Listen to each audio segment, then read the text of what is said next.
Laptop, desktop, CCTV ইত্যাদির authorised dealer, your trusted technology provider, delta computer, Khagra, Baharampur. হ্যাঁ, আমাদের HP showroom এখন রানীবাগানেও। বহরমপুরে ভোটের শেষ বেলায় বিজেপির সাথে অধীর চৌধুরীর গটাপের অভিযোগ তুললেন নারুগোপাল মুখার্জি।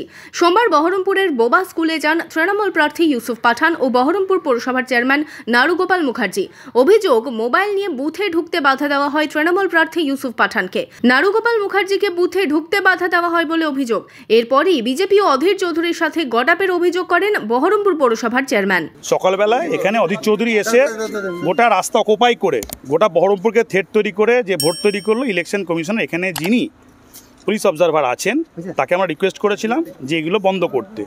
যাই হোক, তিনি বন্ধ কিছুটা কাজ করেছেন, শুনেছেন। আমাদের কোনো ইলেকশন কমিশনের ওপর এই মুহূর্তে কোনো অভিযোগ নেই, কিন্তু কোনো একটা জায়গায় বায়াসনেসে গন্ধ পাওয়া যাচ্ছে, সেটা তো দেখতেই পেলাম। বিজেপি এবং অধীর চৌধুরী যে গটাপ, এই জায়গাটা বহরমপুরে এটা প্রমাণিত। নির্মল সাহা বলির পাঁঠা হলো।